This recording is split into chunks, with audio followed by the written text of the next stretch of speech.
Second wave खत्म हुई और इंडिया की सबसे बड़ी तेजी की वेव थर्ड वेव, जो मैंने कहा था थर्ड वेव सबसे भयानक होती है, सबसे तेज आती है, वो स्टार्ट हुई। और आज हम थर्ड वेव में हैं। ये थर्ड वेव का ही कमाल है कि निफ्टी इतनी तेजी से इतनी शॉर्ट टाइम में और बहुत सारे स्टॉक कहाँ से कहाँ चले गए। अब हम थोड़ा सा फर्दर एनालाइज करेंगे कि थर्ड वेव में हम कहाँ पे हैं। अगर हमने देखे एक नंबर मार्क किए हैं उसमें थर्ड वेव में 1 2 3 4, तो जैसे मैंने कहा था हर वेव 5 वेव में आती है, तो थर्ड के भी 5 इंटरनल होते हैं। 5 में से 4 पूरे हो चुके हैं और 5वें का 5वां चल रहा है जो हम इलियट में मार्क करते हैं। फोर्थ कब कंप्लीट हुआ था? जब यूक्रेन वॉर में जून 2022 में निफ्टी 15,187 आई थी और उसके बाद से फिफ्थ चल रहा है। इसको हम फर्दर एनालाइज करते हैं कि फिफ्थ कहां पे पहुंचा है। अगर इसे और डिटेल में देखेंगे तो फिफ्थ कहां पे पहुंचा है, तो फिफ्थ के भी इंटरनल में 1 2 3 4 और फिफ्थ चल रही है। तो फिफ्थ का भी अभी 1 2 3 रेड में देखेंगे तो सिर्फ 1 2 और 3 कंप्लीट हुआ है और फोर्थ की करेक्शन हो रही है। तो साथियों ये सिर्फ करेक्शन है। अब ये करेक्शन इतनी डीप क्यों लग रही है? अगर इसे थोड़ा डिटेल में जाके देखेंगे तो जो 2 लगा था ये रेड का मार्च 2023 में लगा था 16,828 निफ्टी के लेवल पे।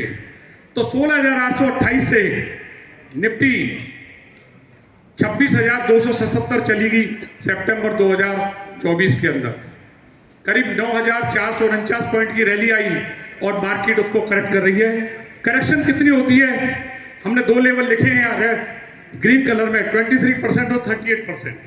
तो 23% रिक्वायर करती थी कि निफ्टी 24,000 के नीचे आएगी और 38% रिक्वायर करती है कि निफ्टी 22,677 को नहीं काटेगी।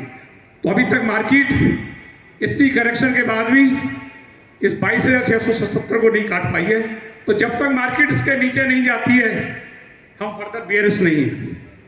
तो क्या पता है बॉटम में चल रही है, इसी रेंज में मार्केट बार बार आ रही है। अगर ये रेंज कटी, टेक्निकल बात कर रहा हूं मैं अभी, अगर ये रेंज कटी तो नेक्स्ट रेंज कहाँ आती है? नेक्स्ट रेंज आती है 21,800। इसको मार्केट को काटना पड़ेगा और वर्स्ट केस बॉटम 19,000 का, वहां नहीं आएगा पर 21,800 फिर नीचे जरूर आएगा। अगर ये 22,600 के नीचे मार्केट सस्टेन करती है तो नेक्स्ट टारगेट 21,800 होगा। इस रेंज में बाजार आके बॉटम बनाएगा, बड़ा दुखदाई होगा। आज ये इन्वेस्टर को समझाने पाने में बड़े मुश्किल में आ रहे हैं, पोर्टफोलियो ब्लीड कर रहे हैं, ये होगा तो क्या होगा। पर साथियों मैं बता रहा हूं अगर ये हुआ तो बहुत बढ़िया होगा, क्योंकि इसके बाद बहुत जबरदस्त तेजी आएगी। हो सकता है ये पेन और आए, हो सकता ना आए। क्यों ये पेन बड़ी तेजी के लिए संकेत देता है वो मैं थोड़ा सा डिटेल में और समझाता हूं। अगर ऐसा हुआ, जैसे मैंने कहा था फोर्थ वेव 22,677 को नहीं काट सकती, कभी भी थर्ड वेव को करेक्शन जो होती है फोर्थ वेव में 38% से ज्यादा नहीं हो सकती है, रूल है। अगर हो गई तो थर्ड वेव ही नहीं थी। तो पहले तो हम 22,670 को बड़ी डिटेल में वॉच करेंगे, कटता है कि नहीं कटता अगले 10-15 दिनों में। नहीं कटा तो ये थर्ड वेव ही थी, फोर्थ यहाँ खत्म होगी और फिफ्थ ऊपर ले जाएगी मार्केट को, जिसमें पहला टारगेट 27,000 का होगा।